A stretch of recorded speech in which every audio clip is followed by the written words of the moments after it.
എൻ്റെ അമ്മ വീട് പറങ്കിമാമുള്ള കരവൂർ. സെവോഗുസ്തീനിയുടെ നാമത്തിലുള്ള സഭയിലെ 2 ദേവാലയങ്ങളിൽ ഒന്നാണ്. പലപ്പോഴും എന്നെ വിളിക്കും. ഞാൻ വെള്ളിയാഴ്ച അവരുടെ സ്നേഹവസ്ത്രമായ ക്ഷണം നിരസിക്കും. പക്ഷേ എനിക്ക് ഇവിടേക്ക് വരാൻ എൻ്റെ മനസ്സിനെ തോന്നിച്ചു കാര്യമില്ല. ഞാൻ എൻ്റെ കുടുംബത്തോട് ആലോചിച്ചു. ഞാൻ എൻ്റെ ഭാര്യയോട്, ഞങ്ങൾ കുടുംബമായിട്ടാവുന്നത്, ഞാൻ എൻ്റെ ഭാര്യയോട് പറഞ്ഞു, അച്ഛൻ എന്നെ വിളിച്ചു.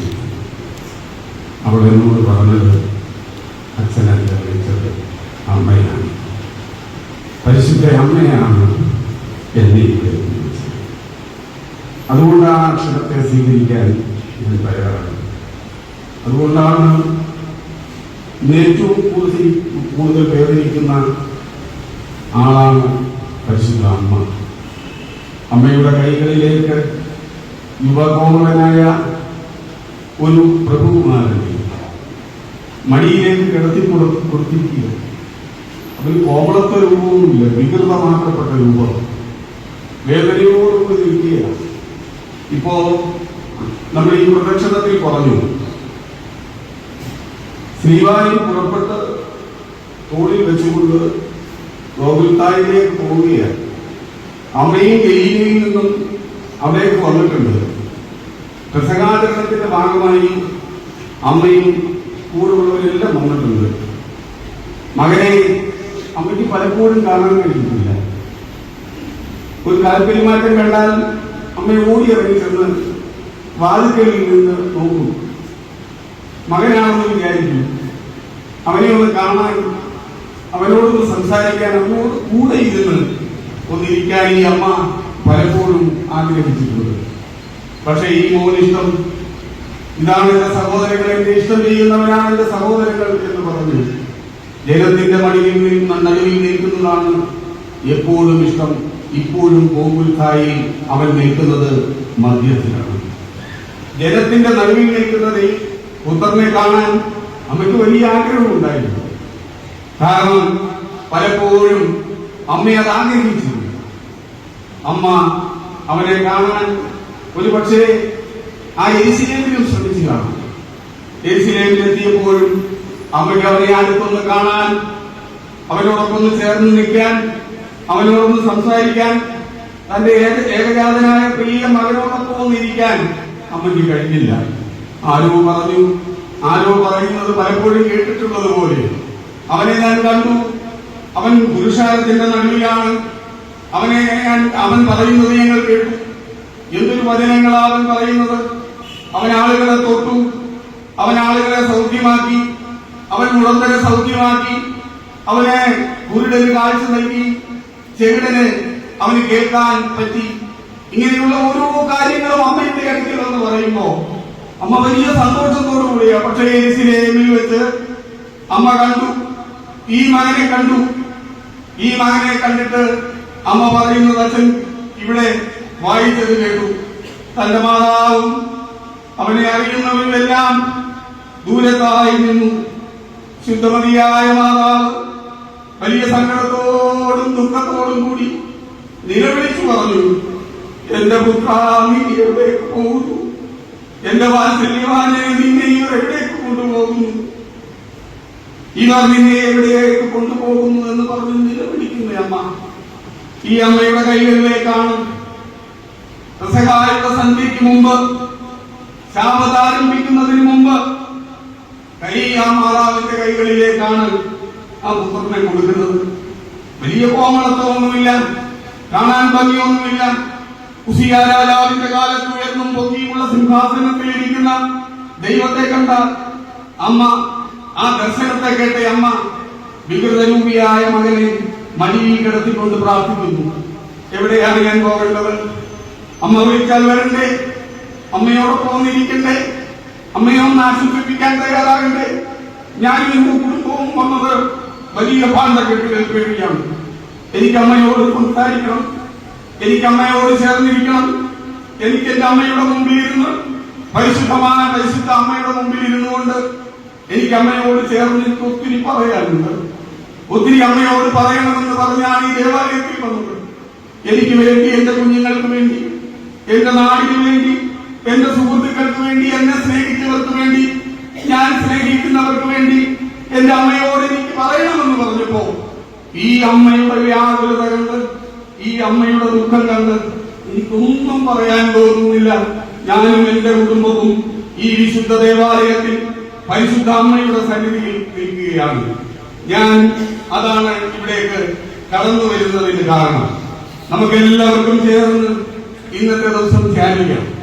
ദുഃഖവെള്ളിയാഴ്ച എന്ന് പറഞ്ഞാൽ 2000 വർഷങ്ങൾക്ക് മുമ്പ് നടന്ന ഒരു സംഭവത്തിന്റെ പുനരാവിഷ്കാരമാണ്. രാവിലെ മുതൽ എങ്ങനെയാണോ ആ സംഭവം അവിടെ നടന്നത് അതുപോലെ തന്നെ പുനരാവിഷ്കരിക്കുകയാണ്. പാട്ടുകളും ഗീതങ്ങളും വായനകളും ധ്യാനവുമായി നമുക്ക് ആ ദുഃഖവെള്ളിയാഴ്ച എന്ന ദിവസത്തിന് വലിയ പ്രാധാന്യം കൊടുക്കുന്നുണ്ട്. നമുക്ക് പാടാമെന്നെ തന്നെ സന്നിധിയിൽ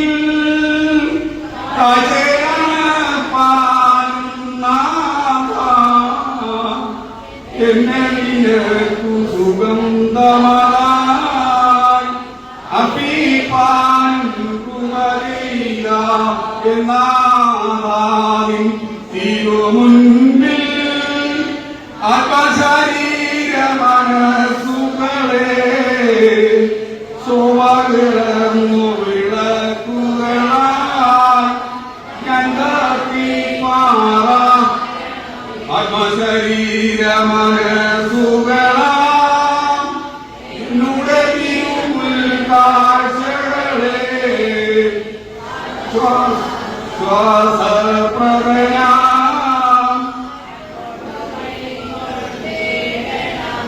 കർത്താവിന്റെ സന്നിധിയിൽ നമ്മുടെ നേർച്ച കാഴ്ചകളെ, നമ്മുടെ ധ്യാന വചനങ്ങളെ, നമ്മുടെ പ്രാർത്ഥനകളെ ദൈവമേ നിന്റെ തല മുമ്പിട്ട് ഞങ്ങൾ ധ്യാനിക്കുകയാണ്. കർത്താവെ, ഈ സമയം ഞങ്ങൾ തലകളെ വണക്കുകയാണ്. ദൈവമേ നിന്റെ സന്നിധിയിൽ ഞങ്ങൾ നിൽക്കുന്നു. നിന്റെ ഏകജാതനായ മകൻ ഗോവിന്ദായുടെ മുകളിൽ 3 ആണികളിൽ തൂക്കപ്പെട്ടിരിക്കുകയാണ്. ഭൂലോകത്തിന്റെ മധ്യത്തിൽ തൂക്കപ്പെട്ടിരിക്കുന്ന അവന്റെ കുരിശിന്റെ പാദപീഠത്തിലാണ് ഇന്നത്തെ ദിവസം ഞങ്ങൾ നിൽക്കുന്നത്. കർത്താവേ, ഞങ്ങളുടെ ആവശ്യങ്ങളെ എല്ലാം ഈ കർത്തൃസന്നിധിയിൽ ഞങ്ങൾ സമർപ്പിക്കുകയാണ്. ഞങ്ങൾ ഇവിടേക്ക് വന്നത് ദൈവമേ മനസ്സ് നിറയെ ഭാരം കൊണ്ടാണ്, പ്രയാസം കൊണ്ടാണ്. അവയെല്ലാം ഞങ്ങൾ ഇന്ന് മാതാവിന്റെ ഈ സന്നിധിയിൽ കുരിശിന്റെ പാദപീഠത്തിൽ സമർപ്പിച്ചുകൊണ്ട് പ്രാർത്ഥിക്കുകയാണ്. ഞങ്ങളുടെ ഈ കുഞ്ഞുങ്ങളെ സമർപ്പിക്കുന്നു. നാളുകളിൽ ഈ കുഞ്ഞുങ്ങൾ ശോഭിച്ചു നിൽക്കുവാൻ ഇന്നത്തെ സാഹചര്യത്തിലെയും പ്രതികൂലാവസരങ്ങളെയും എല്ലാം അവൻ നേരിട്ട് അവൻ ദൈവത്തെ ഭയവും മനുഷ്യന്റെ ശക്തിയുമുള്ള ഒരാളായി ജീവിക്കുന്നതിന് കർത്താവേ, ഞങ്ങളുടെ കുഞ്ഞുങ്ങളെ ഞങ്ങൾ നിന്റെ മുമ്പിൽ സമർപ്പിക്കുകയാണ്. ഞങ്ങളുടെ പെൺകുഞ്ഞുങ്ങളെ സമർപ്പിക്കുന്നു. അവർക്ക് ദൈവാശ്രയ ബോധമുണ്ടാകുന്നതിന് വേണ്ടി ഞങ്ങളുടെ എല്ലാ പ്രയാസങ്ങളെയും, ഞങ്ങളുടെ കുടുംബപരമായ എല്ലാ ഭാരങ്ങളെയും കർത്താവേ, ഞങ്ങൾക്ക് മറ്റൊരാളോട് പറയാൻ വയ്യാത്ത അനവധിയായ പ്രയാസങ്ങൾ ഞങ്ങളുടെ മനസ്സിലുണ്ട്. അവയെല്ലാം മാതാവിന്റെ ഇവിടേക്ക് വന്ന് ഈ കർത്തൃസന്നിധിയിൽ വന്ന് ഇന്ന് ഒരു ദിവസം ഇരുന്ന് ധ്യാനിച്ച് ഞങ്ങളുടെ പ്രയാസങ്ങളെയെല്ലാം ഞങ്ങൾ ഇറക്കി വെക്കുകയാണ്. ദൈവമായ കർത്താവേ, ഇത് പ്രസാദകരമായി സ്വീകരിക്കണമേ. ഞങ്ങളുടെ പാപങ്ങളെ കുറിച്ച് ഓർക്കരുതേ. ഞങ്ങളുടെ പാപങ്ങളെ എല്ലാം കഴുകി വെടിപ്പാക്കി ഹിമത്തോളം വെളുപ്പിക്കണമേ എന്ന് ഞങ്ങൾ പ്രാർത്ഥിക്കുന്നു. എല്ലാം ഞങ്ങൾക്ക് വേണ്ടി ജീവൻ വെച്ച യേശു ക്രിസ്തുവിന്റെ നാമത്തിൽ ഞങ്ങൾ പ്രാർത്ഥിക്കുന്നു. കൃപയോടെ കേൾക്കണമേ. ദുഃഖവെള്ളിയാഴ്ച, വലിയ വെള്ളി, വിശുദ്ധ വെള്ളി, ദുഃഖവെള്ളി, നല്ല വെള്ളി എന്നൊക്കെ ഈ വെള്ളിയാഴ്ചയെ കുറിച്ച് പറയും. ദുഃഖവെള്ളിയാഴ്ചയിലേക്കാണ് നമ്മൾ എത്തപ്പെട്ടിരിക്കുന്നത്. ഇതൊരു തീർത്ഥാടന യാത്രയായിരുന്നു. നമ്മളിത് ആരംഭിച്ചത് കാനായിൽ നിന്നാണ്. നമ്മൾ അവസാനിക്കുന്നത് കാൽവരിയിലാണ്. കാനായിൽ നിന്നും കാൽവരിയിലേക്ക് നീണ്ടു നിൽക്കുന്ന 50 ദിവസം നീണ്ടു നിൽക്കുന്ന ഒരു തീർത്ഥയാത്രയാണ് നമ്മൾ ആരംഭിച്ചത്. സഭ നിസാരമായിട്ടല്ല നൊയമ്പിനെ കാണുന്നത്. വലിയ പ്രാധാന്യം അർപ്പിച്ചാണ് നൊയമ്പിനെ കാണുന്നത്. നൊയമ്പ്, വിശുദ്ധ നൊയമ്പിനെ കുറിച്ച് നമ്മുടെ ആരാധനാക്രമത്തിൽ പറയുന്നുണ്ട്. വിശുദ്ധ നോയമ്പ് ജയത്തിന്റെ അടയാളവും ശത്രുവാകുന്ന ദുഷ്ടന്റെ നേരെ തോൽക്കാത്ത ആയുധവുമാണ്. ഉപവാസവും നോയമ്പും തമ്മിൽ വ്യത്യാസമുണ്ട്. ഉപവാസവും നോയമ്പും തമ്മിൽ വ്യത്യാസമുണ്ട്. ഉപവാസം എന്ന് പറഞ്ഞാൽ ഒരാൾ അല്ലെങ്കിൽ ഒരു കൂട്ടം ആളുകൾ ഏതെങ്കിലും ഒരു കാര്യത്തിന് വേണ്ടി, അല്ലെങ്കിൽ ഒരു നേർച്ചയ്ക്ക് വേണ്ടി, അല്ലെങ്കിൽ ഒരു പ്രത്യേക ദിവസം അവർ ഭക്ഷണം ഉപേക്ഷിച്ചുകൊണ്ട് കർത്താവിന്റെ മുമ്പിൽ ഉപവസിക്കുന്നതിനാണ് ഉപവാസം എന്ന് പറയുന്നത്. പക്ഷെ നോയമ്പ് എന്ന പദം അതിനേക്കാൾ അപ്പുറമാണ്. അത് സഭ നിഷ്കർഷിച്ചിരിക്കുന്നതാണ്, സഭ ആചരിക്കണമെന്ന് പറഞ്ഞിരിക്കുന്നതാണ്. അത് വലിയ നോയമ്പ് എന്ന് പറയുന്നതാണ് 50 നോയമ്പ്. വലിയ നോയമ്പ് ഉണ്ടാകുമ്പോൾ ഒരു ചെറിയ നോയമ്പ് ഉണ്ടാകും. ഒരു ചെറിയ നോയമ്പാണ് കർത്താവിന്റെ ഏറ്റവും പെരുന്നാളിനോട് ചേർന്ന് നമ്മൾ നടത്തുന്ന 25 നോയമ്പ്. സഭ കൽപ്പിച്ചനുവദിച്ചിരിക്കുന്ന ഒന്നാണ് നോയമ്പ്.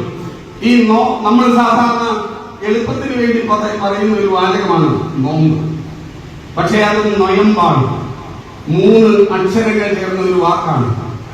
ഈ നൊയമ്പ് എന്ന് സഭ ഒരിക്കലും പറഞ്ഞിട്ടില്ല. 3 അക്ഷരങ്ങൾ ചേരുമ്പോ 2 വാക്കുകൾ ചേർന്നാണ് 3 അക്ഷരം ഉണ്ടായത്. 2 വാക്കുകൾ എന്ന് പറഞ്ഞാൽ നോവ്, അൻപ്.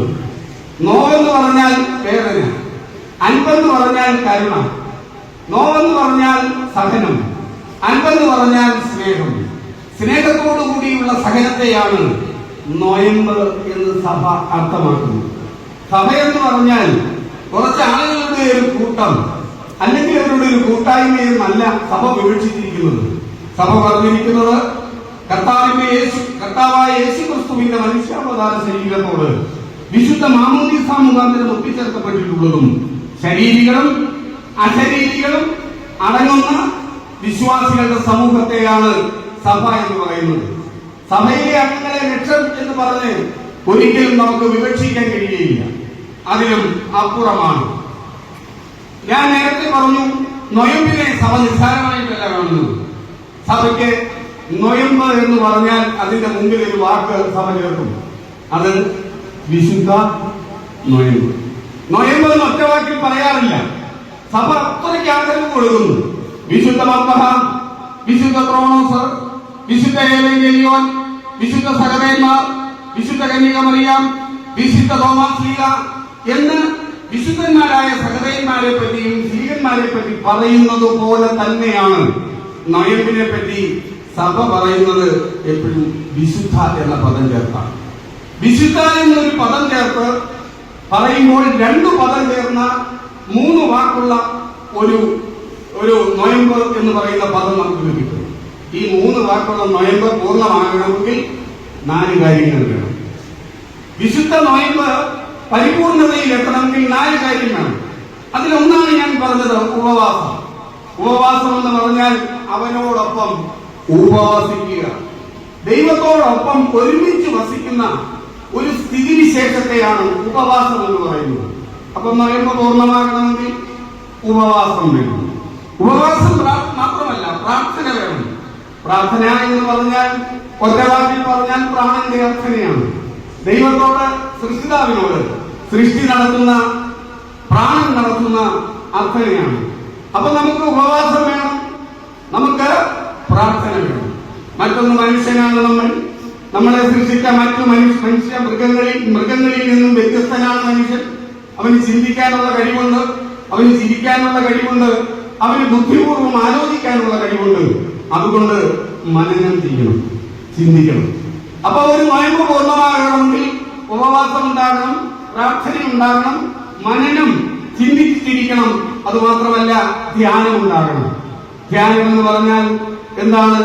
ഒരേ ബിന്ദുവിലേക്ക് നമ്മുടെ കണ്ണുകളെ ഉയർത്തി ഒരേ ബിന്ദുവിൽ മാത്രം കേന്ദ്രീകരിച്ച് മറ്റെല്ലാം ഉപേക്ഷിച്ച് മറ്റെല്ലാ ചിന്തകളെയും മാറ്റി ധ്യാനത്തിൽ ഇരിക്കുന്ന അവസ്ഥയാണ് ഈ പറയുന്ന. അങ്ങനെ ഒരു അവസ്ഥയിൽ മാത്രമാണ് നമുക്ക് വിശുദ്ധ നൊയമ്പ് നമുക്ക് നടത്തി എന്ന് പറയാൻ കഴിയും. വലിയ നൊയമ്പ് പാശ്ചാത്യരിൽ നിന്നും വ്യത്യസ്തമാണ്. പൗരസ്ത്യ ദേശത്തുള്ള നമ്മൾ നൊയമ്പ് 50ആയിട്ടാണ് കൂട്ടുന്നത്. അതുകൊണ്ട് 50 നൊയമ്പെന്ന് നമ്മൾ പറയുന്നു. പക്ഷെ പാശ്ചാത്യ സംസ്കാരം അനുസരിച്ച് 40 ദിവസമേ ഉള്ളൂ നൊയമ്പ്. ചാര ഉന്നതിയിൽ അവസാനിച്ച് നാളെ അറിയിപ്പിന്റെ ശനിയിൽ അവസാനിക്കുന്ന 40 ദിവസമാണ് പാശ്ചാത്യർ ആചരിക്കുന്നത്. പക്ഷെ നമ്മൾ 10 ദിവസം കൂടെ കൂട്ടുന്നു. നമ്മൾ ആ കൂട്ടുന്ന 10 ദിവസം എന്താണെന്ന് അറിയാമോ? നമ്മൾ കർത്താവിന്റെ കഷ്ടാനുഭവത്തിന്റെ യാഥാർത്ഥ്യം പ്രാപിച്ചുകൊണ്ട് അവൻ യെരൂശലേമിലേക്ക് കയറിപ്പോയി അവിടെ ക്രൂശിക്കപ്പെട്ട 10 ദിവസത്തെയും കൂടിയാണ് നമ്മൾ 50 എന്ന നോയമ്പിനെ പറ്റി പറയുന്നത്. 40 ഞാൻ ദീർഘമായി കടന്നു പോകുന്നില്ല. എന്തായാലും നോയമ്പ് കഴിയാറായി. ഇതൊരു വിചിന്തനത്തിന് വേണ്ടിയാണ് ഞാൻ പറഞ്ഞത്. ഈ നോയമ്പ് നമുക്ക് ഗുണപ്പെട്ടോ? ഈ നോയമ്പ് നമ്മുടെ ജീവിതത്തിൽ എന്തെല്ലാം മാറ്റങ്ങൾ ഉണ്ടാക്കി? നമുക്ക് എന്തെല്ലാം നേട്ടങ്ങളാണ് ഈ നോയമ്പ് നമുക്ക് ഉണ്ടാക്കി തന്നത്? 40 എന്ന പദം ബൈബിളിൽ 146 പ്രാവശ്യം പറഞ്ഞിട്ടുണ്ടെന്നാണ് പണ്ഡിത ശ്രേഷ്ഠന്മാർ പറയുന്നത്. ഈ 40 എന്ന പദം അതുകൊണ്ടാണ് 40 നോയമ്പ്. നമ്മുടെ കർത്താവ് പരിസ്ഥിതി ശുശ്രൂഷ ആരംഭിക്കുമ്പോൾ മരുഭൂമിയിലേക്ക് പോയി. ആ മരുഭൂമിയിൽ പോയി 40 ദിവസത്തെ ഉപവാസത്തിന് ശേഷം എന്തുപറ്റി? സാധാരണ പരീക്ഷിച്ചു. എന്തും തുടങ്ങുന്നതിന് മുമ്പ് നോയമ്പ് നല്ലതാണ്. എന്തും തുടങ്ങുന്നതിന് മുമ്പ് നോയമ്പ് നല്ലതാണ്. ഉപവാസം നല്ലതാ. അത് കർത്താവാണ് നമ്മളെ പഠിപ്പിച്ചത്. അവൻ പരിസ്ഥിതി ശുശ്രൂഷ ആരംഭിക്കുന്നതിന് മുമ്പ് 40 ദിവസം നോയമ്പെടുത്തു. കുട്ടികൾ നോയമ്പെടുക്കണം. പഠിക്കാൻ പോകുന്നതിന് മുമ്പ് നിങ്ങൾ ഉപവസിക്കണം. നിങ്ങൾ പ്രാർത്ഥിക്കണം. ദൈവത്തോട് തീരുമാനം ചോദിക്കണം. പെൺകുഞ്ഞുങ്ങൾ പ്രാർത്ഥിക്കണം. നിങ്ങൾ ദൈവത്തോട് തീരുമാനം ചോദിക്കണം. നിങ്ങളെ വിവാഹം കഴിച്ചയക്കുന്നതിന് മുമ്പ് നിങ്ങൾ നോയമ്പ് നോക്കി ദൈവത്തോട് ആലോചന ചോദിക്കണം. അങ്ങനെ ആലോചന ചോദിച്ചിട്ടാണ് നമ്മളെല്ലാം ഈ കാര്യങ്ങൾ ചെയ്യണമെന്ന് സഭ നിഷ്കർഷിക്കുന്നത്.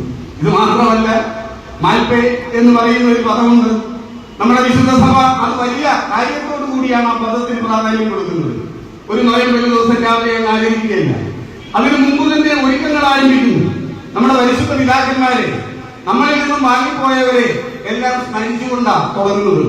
40 ദിവസക്കാലം ഈ മരുഭൂമിയിൽ അകന്നുഴഞ്ഞ ഇസ്രായേൽ ജനം ഇസ്രായേലിൽ നിന്ന് യാത്ര ചെയ്യുന്നതിന് മുമ്പ് അവർ ചെയ്തത് എന്താണെന്ന് അറിയാമോ? പിതാക്കന്മാരുടെ സന്നിധിയിൽ പോയി. മാൽപ്പേ എന്ന് പറയുന്ന ഒരു ഭൂപ്രദേശം, ആ ഭൂപ്രദേശം വിലയ്ക്ക് വാങ്ങിയിരിക്കുന്നത് അബ്രഹാമാണ്. അബ്രഹാമിനെയും ഇസഹാക്കിനെയും യാക്കോബിനെയും റാഹേലിനെയും ലേയടക്കമുള്ള പരിശുദ്ധ പിതാക്കന്മാരെ അടക്കം ചെയ്തിരിക്കുന്ന ഒരു സ്ഥലത്ത് നിന്നാണ് അവർ യാത്ര ആരംഭിക്കുന്നത്. 40 സംവത്സരക്കാലം. നമ്മുടെ സഭയിൽ 40 നോയമ്പ് ആചരിക്കുന്നതിന് മുമ്പ് പിതാക്കന്മാരുടെ സന്നിധിയിൽ പോകും. നമ്മൾ പരിശുദ്ധ പിതാക്കന്മാരോട്, സഭയെ നയിച്ച പിതാക്കന്മാരോട്, പരിശുദ്ധന്മാരായ പിതാക്കന്മാരോട് നമ്മൾ പ്രാർത്ഥിക്കും. അതാ പതിരായ പിതാക്കന്മാർക്ക് വേണ്ടി മാറ്റിയിരിക്കുന്നത്. അതിനുശേഷം നമ്മളെ നയിച്ച ആചാര്യ ശ്രേഷ്ഠന്മാർക്ക് വേണ്ടി നമ്മൾ പ്രാർത്ഥിക്കും. അവരോട് നമ്മൾ അനുവാദം ചോദിക്കും. അതിനുശേഷമാണ് നമ്മൾ വാങ്ങിപ്പോയ നമ്മുടെ പിതാക്കന്മാർക്ക് വേണ്ടി, സഭാവിശ്വാസികൾക്ക് വേണ്ടി നമ്മൾ പ്രാർത്ഥിക്കുന്നത്. അനുവാദം ചോദിച്ചിട്ടാണ് നമ്മൾ തുടങ്ങുന്നത്. വിശുദ്ധ കുർബാന അർപ്പിക്കാൻ പുരോഹിതൻ വിശുദ്ധ മദ്ബഹായിലേക്ക് കയറി മറയിട്ടതിന് ശേഷം തുയോമോ എന്ന് പറയുന്ന ഒരു ശുശ്രൂഷയുണ്ട്. തുയോമോ എന്ന് പറയുന്ന ശുശ്രൂഷ ഒരുക്കത്തിന്റെ ശുശ്രൂഷയാണ്. അവിടെ വെച്ച് പുരോഹിതൻ നിരപ്പാകുന്നുണ്ട്, പ്രാർത്ഥിക്കുന്നുണ്ട്. തനിക്ക് ജന്മം നൽകിയ മാതാപിതാക്കന്മാർ, ഗുരുക്കന്മാർ, കൈപിടിച്ച് നടത്തിയവർ, അവർക്ക് വേണ്ടി പ്രാർത്ഥിക്കുന്നുണ്ട്. ഞാൻ പലപ്പോഴും പറയും, ഞാനൊരു സാമൂഹ്യ പ്രവർത്തകനാണ്. ഞാൻ എന്റെ വീട്ടിൽ നിന്നും സാമൂഹ്യ പ്രവർത്തനത്തിനായി ഇറങ്ങുമ്പോൾ പ്രാർത്ഥിക്കുന്നതിൽ അവസരം വിട്ടുപോയാലും എന്റെ വീട്ടിൽ എനിക്ക് വേണ്ടി പ്രാർത്ഥിക്കാൻ എന്റെ കുടുംബത്തിൽ പുരോഹിതന്മാരെ ദൈവം സമ്മാനിച്ചു എന്നുള്ളത് എനിക്ക് കിട്ടിയ അതിശ്രേഷ്ഠമായ ഒരു ഭാഗ്യം തന്നെയാണ്. അവർ പ്രാർത്ഥിക്കുന്നു. എല്ലാ ഞായറാഴ്ചയും സഹോദരങ്ങൾക്ക് വേണ്ടി പ്രാർത്ഥിക്കുന്നു. പുണ്യമുള്ള ജന്മമാണ് നമ്മുടേത്. നമ്മൾ നടക്കുമ്പോൾ നമുക്ക് വേണ്ടി പ്രാർത്ഥിക്കാൻ നിൽക്കുന്നു. ഞാൻ ദീർഘമായി കടന്നു പോകുന്നില്ല. നോയമ്പ് എന്ന് പറയുന്നത് നിസ്സാരമായിട്ടല്ല. തിങ്കളാഴ്ച രാവിലെ അനുരഞ്ജനത്തിന്റെ ശുശ്രൂഷയാ. നീ ബലിയർപ്പിക്കാൻ വരുമ്പോ നിനക്ക് സഹോദരനോട് എന്തെങ്കിലും ഉണ്ടെന്ന് നിനക്ക് തോന്നിയാൽ നീ എന്ത് ചെയ്യണം? നിന്റെ ബലിവസ്തു ബലിപീഠത്തിന്റെ മുന്നിൽ വെച്ച് ആദ്യം പോയി അവനോട് നിരപ്പാകണം. അതാണ് അനുരഞ്ജനത്തിന്റെ ശുശ്രൂഷ. ശുഭ്കോനോ എന്ന് പറയുന്ന ശുശ്രൂഷയുടെ ആരംഭിക്കുന്നത്. നമ്മൾ കണ്ടു, ഗലീലയിൽ നിന്നും ആരംഭിക്കുന്ന തീർത്ഥയാത്രയാണ്. കർത്താവ് യെരൂശലേമിലേക്ക് വന്നത് ഒരു ദിവസത്തെ യാത്ര കൊണ്ടല്ല, 90 മൈലാണ്. 90 മൈൽ ദീർഘം എന്ന് പറഞ്ഞാൽ 140 കിലോമീറ്ററാണ് യെരൂശലേമിൽ നിന്നും അകലെ നിൽക്കുന്നത്. നമ്മൾ 50 ദിവസത്തിലധികമായിട്ടാണ് കർത്താവ് സഞ്ചരിച്ച് യെരൂശലേമിലേക്ക് വരുന്നത്. നമ്മളും ആരംഭിച്ചത് എവിടുന്ന? ഖാനായിൽ നിന്ന്. ഗലീലയിൽ നിന്ന്. നമ്മൾ എന്താ അവിടെ കൊണ്ടുവന്നത്? കർത്താവിന്റെ മുമ്പാകെ നമ്മൾ കൊണ്ടുവന്നത് 6 ഒഴിഞ്ഞ ഭരണി. ഒന്നുമില്ലെന്നേ, ഒഴിഞ്ഞ ഭരണി. നാണക്കേട് മാറ്റാൻ, മാനക്കേട് മാറ്റാൻ 6 ഒഴിഞ്ഞ ഭരണി കൊണ്ടുവച്ചു. അവനെന്തെങ്കിലും പറഞ്ഞാൽ ചെയ്യണമെന്ന് മാതാവ് പറഞ്ഞു. അവൻ പറയുമെന്ന് മാതാവിനറിയാം.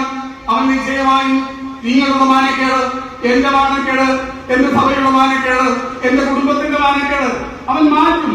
അതുകൊണ്ട് അവനെന്തെങ്കിലും പറഞ്ഞാൽ അതുപോലെ ചെയ്യാൻ മാതാവ് പറഞ്ഞു. എന്തുപറ്റി? 6 കൽപ്പനകൾ നിറച്ചു.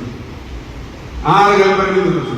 അതിനുശേഷം നമ്മൾ ഓരോ ഞായറാഴ്ചയും ഓരോ കൽപ്പനയുമായിട്ട് അറിയുന്നു. 6 ഞായറാഴ്ചകൾ 6 കൽപ്പനകളാണ്. 6 ഞായറാഴ്ചകളിലേക്കാണ് നമ്മൾ പലപ്പോഴും കടന്നു വന്നിട്ടുള്ളത്. 6 ഞായറാഴ്ച എന്ന് പറയുന്നത് 6 കൽപ്പനയുടെ ഞായറാഴ്ച. നമ്മൾ നോയമ്പിനെ പറയും, കൊല്ലും വഞ്ചനയായുള്ള പൊന്നും വെള്ളിയും നേടേണ്ട നിത്യാജീവൻ പ്രാപിപ്പാൻ സത്യോപദേശം കേൾക്കാം. 40 നാൾ ഉപവസിക്കാം, വിശക്കുന്നവനപ്പം കൊടുക്കാം, പോലെ ദിനമേഴുവട്ടം പ്രാർത്ഥിക്കാം. ഇതിനെ കുറിച്ചാണ് പറഞ്ഞത്. അതാ പറഞ്ഞതെങ്കിൽ ഇവിടെ വരുമ്പോ ഞാനിത് പറയാൻ കാരണം, ഈ നോയമ്പ് നമുക്ക് വിശുദ്ധ നോയമ്പായിരുന്നു. ഈ നോയമ്പ് നമ്മുടെ ജീവിതത്തിലേക്ക് എത്തിയോ? നമ്മുടെ പ്രയാസങ്ങളിലേക്ക് കടന്നു വന്നോ? നമ്മുടെ ദുഃഖങ്ങളിലേക്ക് കടന്നു വരാൻ ഈ നോയമ്പിന് കടന്നു. ഈ നോയമ്പ് നമ്മൾ ആചരിച്ചത് വിശുദ്ധിയോടുകൂടിയാണോ? നമ്മൾ പ്രാർത്ഥിച്ച സംഭവങ്ങൾക്ക് പ്രാർത്ഥിച്ചതിന് പ്രതിഫലം കിട്ടിയോ? അതാണ് ഞാൻ പറഞ്ഞത്. ആദ്യം നോയമ്പിനെ കുറിച്ച് ഒന്ന് ചെറുതായി പറയാമെന്ന്. പ്രിയമുള്ളവരെ, ഇതൊരു തീർത്ഥയാത്രയാണ്. ഞാൻ പറഞ്ഞു, ഗലീലയിൽ നിന്നുമാണ് യെരുശലേമിലേക്കുള്ള തീർത്ഥയാത്ര ആരംഭിക്കുന്നത്. 140 കിലോമീറ്ററാണ് ആ യാത്ര യെരുശലേമിലേക്ക് ആരംഭിക്കുക. എല്ലാം ഞാൻ പറയുന്നില്ല. പക്ഷേ നീസാൻ മാസം 14-ാം തീയതിയാണ് പെസഹ പെരുന്നാൾ. ആ പെരുന്നാൾ ആചരിച്ച്, നീസാൻ മാസം എന്ന് പറഞ്ഞാൽ യഹൂദന്മാരുടെ 12 മാസങ്ങളിലെ ആദ്യത്തെ മാസമാണ് നീസാൻ മാസം. 14-ാം തീയതി ആരംഭിക്കുക. അതിന് 14 ദിവസം മുമ്പ് ദൈവം യേശുക്രിസ്തു എവിടെയായിരുന്നു? അവിടെ മുതൽ നമുക്ക് തുടങ്ങാം. നമുക്ക് 10-50 ദിവസത്തെ ധ്യാനത്തിനുള്ള സമയമില്ല. 14 ദിവസം മുമ്പ് നമ്മൾ ഇവരെ കണ്ടു. എവിടെ വെച്ചാ കണ്ടത്? 15 മൈൽ അകലെയുള്ള 24 കിലോമീറ്റർ അകലെയായി സ്ഥിതി ചെയ്യുന്ന എരിഹോവിൽ വെച്ച് നമ്മൾ കണ്ടു. എരിഹോം ഒരു പട്ടണമാണ്. ആ പട്ടണത്തിൽ വലിയ തിരക്കാണ്. ബഥാനിയ ഒരു ഗ്രാമമാണ്, എരിഹോം ഒരു പട്ടണവും. ആ പട്ടണത്തിന്റെ പ്രാധാന്യം എന്ന് പറയുന്നത്, ആ പട്ടണത്തിൽ കൂടാണ് യെരുശലേമിലേക്ക് കടന്നു പോകുന്നത്. അതുകൊണ്ട് ആരൊക്കെ പോയാലും എരിഹോം കൂടാ. വലിയ വെള്ള, വലിയ തിരക്കാണ് അവിടെ. വേറൊരു ദിവസം കൊണ്ട് എരിഹോം പട്ടണത്തെ അറിയപ്പെടുന്നത് പുരോഹിതന്മാരുടെ പട്ടണമെന്നാണ്. പുരോഹിതന്മാർ താമസിക്കുന്ന പട്ടണമെന്നാണ്. കാരണം 24 കൂറുകളിലുള്ള പുരോഹിതന്മാർ, അവരാണ് യെരുശലേമിലാകെയുള്ളത്. 20,000-ഓളം പുരോഹിതന്മാരുണ്ടായിരുന്നു. അവരിൽ നിന്നും നറുക്കിട്ട് തെരഞ്ഞെടുക്കുന്ന ഒരാൾക്ക് മാത്രമേ ഒരു വർഷത്തെ പെസഹ ആചരിക്കാൻ പറ്റൂ. ബാക്കിയുള്ളവർ താമസിക്കുന്നത് എരിഹോവിൽ താമസിക്കണം. അവർ എരിഹോവിൽ നിൽക്കുമ്പോൾ തീർത്ഥാടകർ പോവുകയാണ്. 2 വർഷത്തും അവർ ഇറങ്ങി നിൽക്കും. അവർക്ക് കാണിക്കയായി തീർത്ഥാടകർ പുരോഹിതന്മാർക്ക് പണം നൽകും. അവിടെ പലതരത്തിലുള്ള ആളുകൾ, കച്ചവടക്കാരുണ്ട്. വരുന്നവരിൽ നിന്നും അവർക്ക് സാധനങ്ങൾ കൊടുക്കാൻ. അതിന്റെ ഇടയിൽ ഒരു ഭിക്ഷക്കാരൻ, ബത്തുമായി ഭിക്ഷക്കാരൻ വിളിച്ചു പറഞ്ഞു, എന്താ? യേശുവേ, ദാവീദ് പുത്ര, എന്നോട് കരുണയുണ്ടാകണം. യേശുവേ, ദാവീദ് പുത്ര, എന്നോട് കരുണയുണ്ടാകണം എന്ന് പറഞ്ഞു. എന്ന് പറഞ്ഞു, മിണ്ടാതിരി എന്ന് പറഞ്ഞു. ദൈവം അവനെ സുഖപ്പെടുത്തുന്നു. ഞാൻ വേറെ ഒന്നിലേക്ക് കടന്നു പോകുന്നില്ല. അതിനുശേഷം സുഖപ്പെടുത്തിയതിനു ശേഷം ആളുകളുടെ തിരക്ക് കൂടി. ആഹാ, കൊള്ളാമല്ലോ, പിറവി കുരുടൻ, കണ്ണിന്റെ ഭാഗത്തിൽ കുഴി മാത്രമുള്ളവൻ, വർഷങ്ങളായി ഇവനെ നമ്മൾ കണ്ടിട്ടുണ്ട്. അവന് കാഴ്ച നൽകിയ ആള് കൊള്ളാമല്ലോ. ഇവനെ പറ്റി കേട്ടറിവുള്ളവൻ, ഇവനെ കണ്ടറിഞ്ഞവൻ, ഇവനെ തൊട്ടറിഞ്ഞവനെല്ലാം കൂടി എരിഹോവിൽ നിന്ന് യേശുക്രിസ്തുവിനോടൊപ്പം കൂടുക. വലിയ ഒരു ഘോഷയാത്രയായിട്ടാണ് പോകുന്നത്. ഇങ്ങനെ നടക്കുകയാണ്. നടക്കുന്ന അവസരത്തിൽ ഒരാൾ ഓടി വന്നിട്ട് പറഞ്ഞു, അത് നമുക്ക് ഈ തിങ്കളോ ചൊവ്വാഴ്ചയാണ്. ഓടി വന്നിട്ട് ഒരാൾ പറയുകയാണ്, കർത്താവേ, നിന്റെ സ്നേഹിതരായ ലാസർ സുഖമില്ലാതെ കിടക്കുന്നു. കർത്താവ് പോവുകയാണ്, നടന്നു പോവുകയാണ്. 5 ദിവസത്തെ യാത്രയുണ്ട്. ബഥാനിയോട് അടുത്തു. ബഥാനിയോട് അടുത്ത് ബഥാനിയിലേക്ക് ചെന്നു. നമ്മളെപ്പോഴും കണ്ടിട്ടുള്ള ഒരു കാര്യമുണ്ട്, ബഥാനിയിൽ ക്രിസ്തു ചെന്നാൽ എങ്ങനെ അവരെ സ്വീകരിക്കാൻ സഹോദരിമാരും സഹോദരനും എല്ലാം വരും. ഇവനവനെ എത്രയോ സ്നേഹിച്ചിരുന്നു എന്നാണ് ലാസറുമായുള്ള ബന്ധത്തെപ്പറ്റി സമകാലികന്മാർ രേഖപ്പെടുത്തിയിരിക്കുന്നത്. അവിടെ ചെന്നാൽ ഓടി വരും. എല്ലാ പ്രാവശ്യവും ഓടി വരുന്നത് ആരാ? കർത്താവിന്റെ പാദപീഠത്തിൽ ഇരിക്കുന്നത് ആരാ? മറിയ. പക്ഷെ അപ്രാവശ്യം ഓടി വന്നത് ആരാ? മറിയ വന്നോ? മാർത്തയാ വന്നത്. മാർത്തയെ കുറിച്ച് പറഞ്ഞിരുന്നു, മാർത്തയെ നീ പലതിനെ പറ്റി വിചാരപ്പെട്ട് മനം കലങ്ങിയിരിക്കുന്നു, അല്പമേ വേണ്ടു, അല്ല ഒന്നു മതി എന്ന് പറഞ്ഞ ആ കർത്താവിന്റെ മുമ്പിലേക്ക് മറിയ പരിഭവം കൊണ്ടാകാം, അല്ലെങ്കിൽ വരില്ല എന്ന പ്രതീക്ഷയിലാകാം, പറഞ്ഞിട്ട് വരാതിരുന്നതിനുള്ള വിഷമത്തിലാകാം അവനെ കണ്ടിട്ട് ഓടിച്ചെല്ലുന്നത് മാർത്തയാണ്. മാർത്ത എന്ന് പറഞ്ഞപ്പം പറഞ്ഞു, 4 ദിവസമായി നാറ്റം വെച്ചിരിക്കുന്നു, അതുകൊണ്ട് ഇനിയും അവന്റെ കല്ലറയിൽ ചെന്നതുകൊണ്ടും ഫലമില്ല. കർത്താവിനെ വിളിച്ചുകൊണ്ട് പോകുക. എന്നിട്ട് പറയുന്നുണ്ട്, വിശ്വസിച്ചാൽ നീ നീ ദൈവത്തിന്റെ മഹത്വം കാണും. നിനക്ക് വിശ്വാസം ഉണ്ടാകണം. ഇന്ന് നമ്മുടെ ഈ പള്ളിയിൽ ഈ ദുഃഖവെള്ളിയാഴ്ച ദിവസം ഇരിക്കുമ്പോ കർത്താവിന്റെ ആ വചനം, വിശ്വസിച്ചാൽ നീ ദൈവത്തിന്റെ മഹത്വം കാണും. വിശ്വസിച്ചാൽ നീ ദൈവത്തിന്റെ മഹത്വം കാണും. അവിടെ ചെന്നാണ് കെട്ടുകൾ അഴിക്കപ്പെടുന്നത്. അന്ന് അവിടെ താമസിക്കുക. അന്ന് കർത്താവ് താമസിച്ചത് ബഥാനിയയില. ഉയർത്തിയ ലാസറിനോടൊപ്പം ഭക്ഷണം കഴിച്ചുകൊണ്ടിരുന്നപ്പോ ബഥാനിയയിലെ ലാസറിന്റെ സഹോദരി മറിയ ഒരു സ്വച്ഛ ജഡമാംസി തൈലം, വിലയേറിയ 300 വെള്ളിക്കാശ് വിലയുള്ള ഒരു തൈലം കൊണ്ടുവന്ന് കർത്താവിന്റെ കാൽക്കൽ ഒഴിച്ചു. എന്നാണ് ശനിയാഴ്ച കാൽക്കൽ ഒഴിച്ചു. തലമുടിയുണ്ട് തുറത്തി. അടുത്തിരുന്ന ആളുകൾ കുറ്റം പറഞ്ഞ ആളിനെ കുറിച്ച്, പുറപ്പെടുത്ത ആളിനെ കുറിച്ച് വിശുദ്ധ വേദപുസ്തകത്തിൽ പറയുന്നുണ്ട്. യോഹന്നാൻ എഴുതിയ സുവിശേഷം 12-ാം അധ്യായം 6-ാം വാക്യത്തിൽ യൂദായെ കുറിച്ച്, ഇസ്കരിയോത്തായ യൂദായെ കുറിച്ച് പറഞ്ഞിട്ടുണ്ട്. ഇത് ദരിദ്രന്മാരെ കുറിച്ച് വിചാരം ഉണ്ടായിട്ടൊന്നും അല്ല അവനോട് പറഞ്ഞത്. അവൻ കള്ളനാകൊണ്ടും പണസഞ്ചി തന്റെ കയ്യിൽ ആകയാൽ അതിൽ ഇട്ടത് വല്ലപ്പോഴും ഒക്കെ എടുത്തോണ്ടിരുന്നത് കൊണ്ടുമാണ് ഇവൻ പറഞ്ഞത്, ഇത് വിറ്റിട്ട് നമുക്ക് പണസഞ്ചിയിലിടാം എന്ന് യൂദാ പറയാൻ കാരണം. ഇതിന് വലിയ പ്രാധാന്യം വരുന്നുണ്ട് തുടർന്ന് വരുന്ന സമയങ്ങളിൽ. അവിടെ വെച്ച് കർത്താവിനെ അഭിഷേകം ചെയ്യുക. എന്തിനു വേണ്ടിയുള്ള അഭിഷേകം? രാജാവായിട്ടുള്ള അഭിഷേകം. പിറ്റേ ദിവസം രാവിലെ എന്ന് പറഞ്ഞാൽ ഒരു പെസഹായ്ക്ക് ഒരു 5 ദിവസം മുമ്പ് അവിടെ ബഥാനിയയിൽ നിന്നും ബെത്ഫാഗയ്ക്ക് നടന്നു പോകുന്ന വഴി ദൈവം യേശുക്രിസ്തു തിരിഞ്ഞു നിന്നു. പുറകെ വന്ന ശിഷ്യന്മാരോട് പറഞ്ഞു, നിങ്ങൾ എതിരെയുള്ള ഗ്രാമത്തിലേക്ക് പോകുകയും പോയാൽ അവിടെ ഒരു പെൺകുട്ടിയെ കെട്ടിയിരിക്കുന്നത് കാണും. നിങ്ങൾ അതിനെ അഴിച്ചുകൊണ്ട് വരണം. അഴിക്കാൻ തുടങ്ങുമ്പോൾ നിങ്ങളുടെ അടുത്ത് ആരെങ്കിലും വന്ന് എന്താണ് എന്ന് ചോദിച്ചാൽ ഞങ്ങളുടെ ഗുരുവിന് ഇതിനെ കൊണ്ട് ആവശ്യമുണ്ട് എന്ന് പറയും. അന്നേരം ഇട്ടയക്കുന്നു. ഞാൻ അതിന്റെ കാര്യങ്ങളിലേക്ക് ഒന്നും ദീർഘമായി കടന്നു പോകുന്നില്ല. ഇതൊന്ന് ഓർമ്മിപ്പിച്ചതേ ഉള്ളൂ. നിങ്ങളുടെ മനസ്സിലേക്ക് ഒരു ചിത്രം പോലെ വരുത്താൻ ഇതൊന്ന് ഓർമ്മിപ്പിച്ചതേ ഉള്ളൂ. ഹോശാന എന്ന് പറഞ്ഞാൽ സന്തോഷത്തിന്റെ പേരല്ല. ദാവീദ് പുത്രൻ ഹോശാന എന്ന് പറഞ്ഞാൽ ദാവീദ് പുത്രന് സന്തോഷം കൊടുക്കുന്ന ഒരു മുദ്രാവാക്യമല്ല അവിടെ വിളിച്ചത്. ഹോശാന എന്ന പദത്തിന്റെ അർത്ഥം കർത്താവെ രക്ഷിക്കണമേ എന്നാണ്.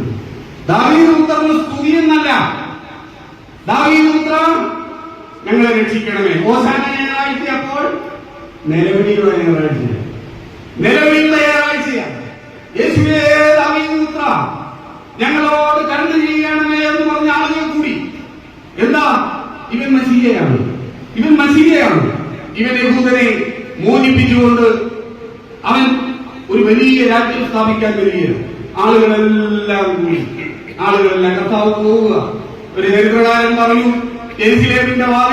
യെരുശലേമിലേക്ക് കടക്കുന്ന പ്രധാന വാതിൽ വരുമ്പോൾ 2 തിരിയും.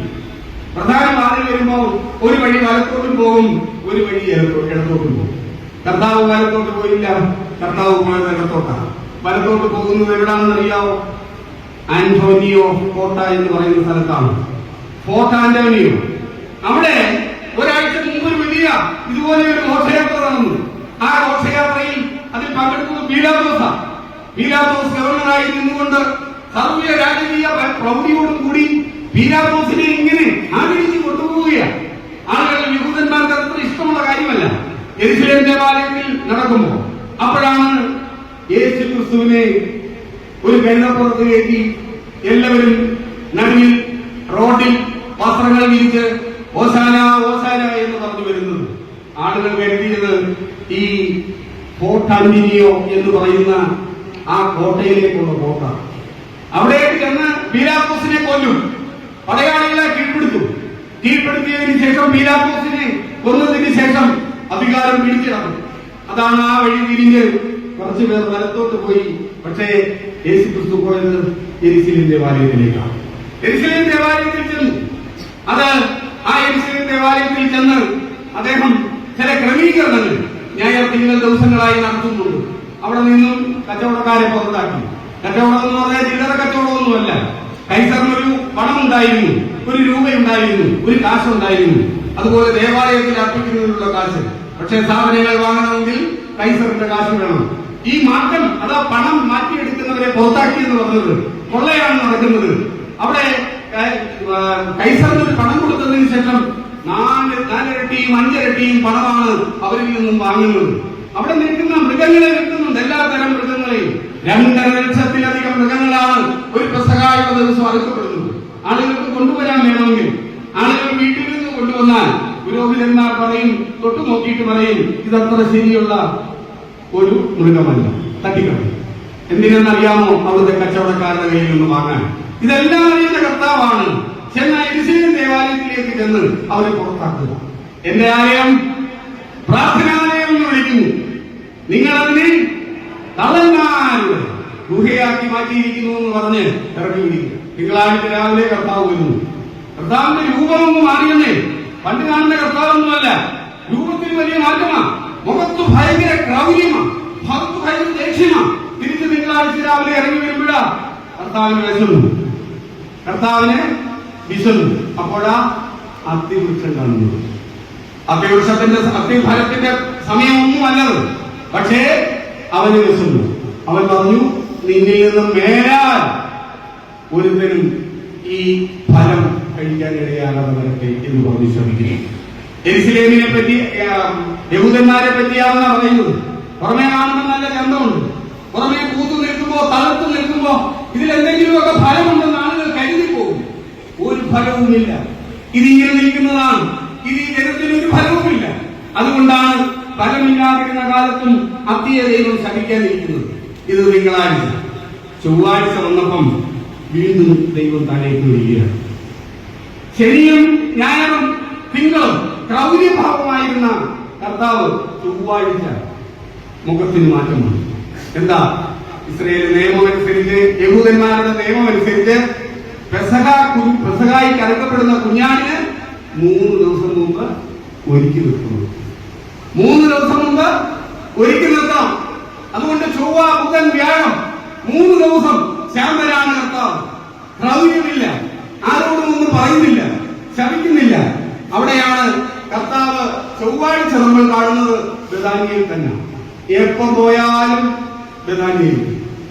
ബെഥാനിയയിൽ വന്നാ താമസിക്കുന്നത്. എപ്പം പോയാലും തിരിച്ചു വരും ബെഥാനിയയിൽ. പക്ഷേ അതിലാസത്തിന്റെ ഭവനത്തിലല്ല. ആരുടെ ഭവനത്തില? കുഷ്ഠരോഗിയായ ശീമോന്റെ ഭവനത്തിലിരിക്കുക കർത്താവ്. അപ്പോഴാ ഒരു സ്ത്രീ പിന്നെയും വരുന്നത്. 3ാമത്തെ തൈലാഭിഷേകമാണ്. പക്ഷെ ഈ തൈലാഭിഷേകത്തിന് ഒരു പ്രത്യേകതയുണ്ട്. ഈ തൈലാഭിഷേകത്തിന്റെ പ്രത്യേകത കർത്താവ് ആ വാക്യങ്ങളിൽ തന്നെ പറയുന്നു. ഇത് കാലിലൂടെ ഒഴിച്ച് തലമുടി കൊണ്ട് തോർക്കുമല്ല, ഇത് പൊട്ടിച്ച് തലയിൽ ഒഴിക്കുക, അഭിഷേകം ചെയ്യുക. കുഞ്ഞാടിനെ അഭിഷേകം ചെയ്യുക. പെസഹായി അർപ്പിക്കുന്നതിനുള്ള, കുരുതി കൊടുക്കുന്നതിനുള്ള കുഞ്ഞാടിനെ അഭിഷേകം ചെയ്യുന്ന ദിവസമാണ് ചൊവ്വാഴ്ച ദിവസമായി അത് മാറുന്നു. ഇത് പറയുന്നുണ്ട്. അന്നേരം ഇതിന് 300 എന്ന് പറയുന്ന ഒരു പണം പറയുന്നു. 300 രൂപ എന്ന് പറഞ്ഞാൽ അന്നത്തെ കാലത്ത് 9 മാസത്തെ ഒരു യഹൂദന്റെ ശമ്പളമാണ്. ഇപ്പൊ 9 മാസത്തെ ശമ്പളം എന്ന് പറഞ്ഞാൽ ഇപ്പോഴാണ് വാങ്ങുന്നതെങ്കിൽ ഏകദേശം 9 ലക്ഷം രൂപയിലധികമാണ്. 1 ലക്ഷം രൂപയൊക്കെ ഉണ്ട് ഇപ്പോൾ ഒരു സാധാരണ ശമ്പളം എന്ന് പറഞ്ഞാൽ ഏറിയ തൈലമാണ്. ഈ തൈലം കാലിലല്ല ഒഴിക്കുന്നത്, തലയിലാണ് ഒഴിക്കുന്നത്. പ്രിയമുള്ളവരെ, അത് കഴിഞ്ഞ് പിറ്റേ ദിവസം ഭാഷാബുദ്ധൻ കർത്താവ് ഒന്നും ഇന്നതായി പറയുന്നു. പക്ഷേ ബുധനാഴ്ച ചില മാറ്റം വരുന്നു, ചിലരിൽ ചില മാറ്റം വരുന്നു. ചിലരുടെ മനോഭാവം മാറുന്നു, ചിലർ പേടിക്കുന്നു, ചിലർ ഭയക്കുന്നു. അവരെല്ലാം കൂടി കയ്യാഫാവിന്റെ ഭവനത്തിൽ ഒത്തുകൂടിയിരിക്കുക. എന്തിനാ കയ്യാപ്പാവിന്റെ ഭവനത്തിൽ ഒത്തുകൂടിയിരിക്കുന്നതെന്ന് അറിയാമോ? മഹാപുരോഹിതനായ കയ്യാപ്പാവിന്റെ ഭവനത്തിൽ ഒത്തുകൂടിയിരിക്കുന്നത് ഇവനെ എങ്ങനെയും ഉപായത്തിൽ പിടിക്കണം, ഇവനെ എങ്ങനെയും ഉപായത്തിൽ പിടിക്കണം. അതിനുവേണ്ടി അവർ കൂടിയത്. അതിന് കൂടണമെങ്കിൽ ഇവനെപ്പം വരും, എപ്പം പോകുന്നു ആർക്കും അറിയില്ല. അത് അയാൾക്ക് തന്നെ പറയുന്നുണ്ടാവും. പെട്ടെന്ന് മാറിപ്പോയി, ദേവാലയത്തിൽ നിന്ന് പെട്ടെന്ന് പോയി. ഇവൻ എവിടേക്കാ പോകുന്നത്? അവൻ പെട്ടെന്ന് പ്രത്യക്ഷപ്പെടുന്നു, ഇവൻ പെട്ടെന്ന് പോകുന്നു. മാത്രമല്ല, ഇവൻ എപ്പോഴും ആൾക്കൂട്ടത്തിന്റെ മധ്യത്തില. ഇവനെ പിടിച്ചാൽ ഈ ജനം ഇളകും. അതുകൊണ്ട് ജനക്കൂട്ടമില്ലാത്ത സമയം കണ്ടുപിടിക്കണം. ആ കണ്ടുപിടിക്കുന്ന സമയത്ത് ഇവൻ എവിടെയാണെന്ന് അറിയണം. അങ്ങനെ അറിയണമെങ്കിൽ ഇവനോടൊപ്പം സഞ്ചരിക്കുന്നവൻ വേണം. അങ്ങനെയാണ് യൂദായെ ഇവർ ചേർത്ത് പിടിക്കുന്നത്. യൂദായുടെ അടുത്ത് ചെല്ലുന്നു. നേരത്തെ പറഞ്ഞല്ലോ, ഇവന്റെ കയ്യിലായിരുന്നു മടിശീല, ഇവന്റെ കയ്യിലായിരുന്നു പണസഞ്ചി. അവന് വേറൊന്നും ചിന്തയില്ല. ആ പണസഞ്ചിക്കകത്തോട് വീഴുന്ന പണത്തെ കുറിച്ച് മാത്രമേ അവന് ചിന്തയുള്ളൂ എന്ന് മുന്നിട്ട് യോഹന്നാൻ സുവിശേഷത്തിൽ പറയുന്നുണ്ടല്ലോ. പ്രിയമുള്ളവരെ, അവനെ സമീപിച്ച് ഒരു കച്ചവടം ഉറപ്പിക്കുന്നു. 300 വെള്ളിക്കാശ് എങ്ങനെ വെറുതെ കളഞ്ഞത് എന്ന് ചോദിച്ച യൂദ കച്ചവടം ഉറപ്പിക്കുന്നത് 30 വെള്ളിക്കാശിന്. ബുധനാഴ്ച ഒന്നും നടത്തുന്നില്ല. വ്യാഴാഴ്ചയാണ് പരിശുദ്ധമായ പെസഹ ആചരണത്തിന് കർത്താവ് തെരഞ്ഞെടുത്തിരിക്കുന്നത്. അന്ന് 2 ശിഷ്യന്മാരെ അടുത്ത് പിടിച്ചു. ആരൊക്കെയാണ്? പത്രോസിനെയും യോഹന്നാനെ അടുത്ത് വിളിച്ചിട്ട് പറഞ്ഞു, നിങ്ങൾ ചെല്ലണം.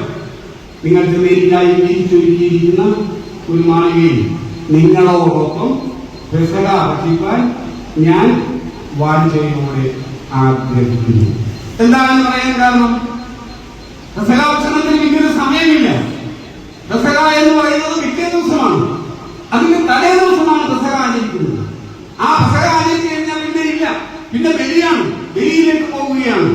അതുകൊണ്ട് പെസഹ ആചരിക്കുന്ന ദിവസം നിങ്ങളോടുകൂടെ ഇരുന്ന് പെസഹ ആചരിക്കണം എന്ന് പറഞ്ഞ് കർത്താവ് അവരോടുകൂടി പെസഹ ആചരിക്കുക. ഞാൻ അതിലേക്ക് പോകുന്നില്ല. ഇന്നലത്തെ പെസഹ ശുശ്രൂഷയുടെ സമയത്ത് അതിനെപ്പറ്റി പറയും. പക്ഷേ ഇതെല്ലാം കഴിയുമ്പോ ആ ഗൃഹനാഥന് എഴുന്നേൽക്കുന്ന ഒരു ഹീബ്രു പദം പറയും, എത്തലസ്തായി. പെസഹായുടെ അവസാനം പറയുന്ന ഒരു പദമാണ് എത്തലസ്തായി. എത്തലസ്തായി എന്ന് പറഞ്ഞാൽ പൂർത്തീകരിച്ചു. അങ്ങനെ ഗൃഹനാഥൻ പറയുന്നിടത്തെ എണീക്കാൻ പറ്റും. പക്ഷേ യേശു ക്രിസ്തു പൂർത്തിയായി എന്നവിടെ പറഞ്ഞില്ല. പറഞ്ഞു, എവിടെ പറഞ്ഞു? നിവൃത്തിയായി എന്നെവിടെ പറഞ്ഞത്? ആ ബലി പൂർത്തിയാക്കിയതിന് ശേഷമാണ് പറയുന്നത് പൂർത്തിയായി, നിവൃത്തിയായി എന്ന് പറയുന്നത് കുരിശിലാണ്. അന്നേരമാണ് ഈ ബലി പൂർത്തിയാകുന്നത്.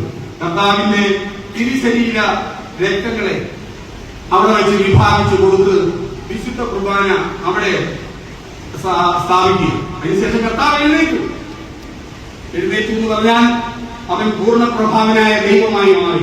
അവൻ എഴുന്നേറ്റ് നിന്നു. അവന്റെ മേലങ്കി മാറ്റി എന്ന് പറഞ്ഞാൽ ദൈവത്തിന്റെ മഹത്വമുള്ള വസ്ത്രം മാറ്റി. അരയിൽ തുകാല ചുറ്റി എന്ന് പറഞ്ഞാൽ അവൻ അടിമയെ പോലെ നിന്നു. അവരുടെ മുമ്പിൽ മുട്ടുകുത്തി. എന്നിട്ട് അവൻ എന്ത് ചെയ്തു? അവരുടെ കാലുകളെ കഴുകി. അവൻ പാദത്തോളം താഴ്ന്നത് അവൻ സ്വർഗത്തോളം ഉയരാനാ. അവൻ പറഞ്ഞു, ഇങ്ങനെ ചെയ്യണം. എന്താ ഇങ്ങനെ പറയാൻ കാരണം എന്ന് അറിയാമോ? ഗലീലയിൽ നിന്നും ദീർഘമായ യാത്ര തിരിച്ചു. 140 കിലോമീറ്ററാണ്. കർത്താവ് എല്ലാ സകലത്തും ശ്രദ്ധിക്കുന്നുണ്ട്. ചുറ്റും നടക്കുന്ന ശിഷ്യന്മാരുടെ ഇടയിൽ ഒരു പെറുപെറുപ്പുണ്ട്. എന്താ പെറുപെറുപ്പ്? ആരാണ് പെറുപെറുപ്പ്? അത് പലപ്പോഴും കർത്താവ് പറഞ്ഞിട്ടുണ്ട്, കർത്താവ് കേട്ടിട്ടുണ്ട്. അത് വിശുദ്ധ വേദത്തിൽ പറഞ്ഞിട്ടുണ്ട്, പലപ്പോഴും കേട്ടിട്ടുണ്ട്. എന്താണ് കേട്ടേക്കുന്നത്? ആരാണ് പെറുപെറുപ്പ്? അതിനെ അവിടെ നിവർത്തിക്കണം. കർത്താവ് തന്റെ പാദങ്ങളെ, സ്ത്രീകന്മാരുടെ പാദങ്ങളെ കഴുകിക്കൊണ്ട് അന്നത്തെ ദിവസം ഇരിക്കുകയാണ്. പെസഹാവ്യാഴാഴ്ച പൂർത്തിയായി. 2 പേരെ പറഞ്ഞയച്ചു. അതിനായിട്ട് വേറൊരാളെ അറിയണ്ടെന്ന് വിചാരിച്ചു. അവര് പെസഹ ഭക്ഷിക്കണമെന്നുള്ള ആഗ്രഹമുണ്ട്, അത് നടക്കണം. പെസഹ ഭക്ഷിക്കാൻ വേണ്ടി ശിഷ്യന്മാരെ കൂടി മാളികയിൽ ഇരിപ്പുണ്ടെന്ന് പറഞ്ഞാൽ അവിടെ വരും. പക്ഷെ അവന് ആഗ്രഹമുണ്ട്. അതുകൊണ്ടാ അവൻ പത്രോസിനെയും യോഹന്നാനെയും വിളിച്ചിട്ട് പോകാൻ പറഞ്ഞത്. വേറെ ആരും അറിയണ്ട, നിങ്ങൾ 2 ക്രമീകരിക്കാനാ പറയുന്നത്. അവിടെ നിന്നും പെസഹ ഭക്ഷിച്ചുകൊണ്ടിരിക്കുമ്പോൾ യൂദ ഇറങ്ങി പോകുന്നുണ്ട്. അവിടെ ഇരിക്കുന്ന ആളുകൾക്ക് അറിയില്ല ഇവൻ പോകുന്നത് ക്രിസ്തുവിനെ കാണിച്ചു കൊടുക്കാനാണ്. രണ്ടാമത്തെ കാര്യം ഏൽപ്പിക്കുകയാണ്. കൈ കിട്ടിയ പണം ദരിദ്രന്മാർക്ക് കൊടുക്കാൻ പറഞ്ഞാണ്. പെസഹയായിട്ട് എന്തെങ്കിലും വാങ്ങാൻ പറഞ്ഞാണ്. വാങ്ങാൻ പോയി എന്ന് ബാക്കിയുള്ളവർ ധരിച്ചു. അവൻ അന്ധകാരത്തിലേക്ക് നടന്നുപോയി.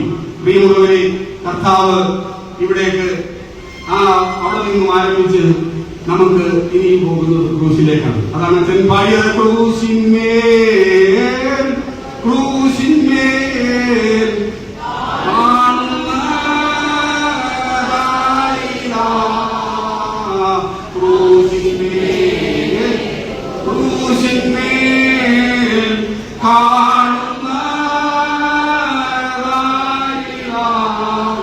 പ്രാണനാഥൻ പ്രാണനാഥൻ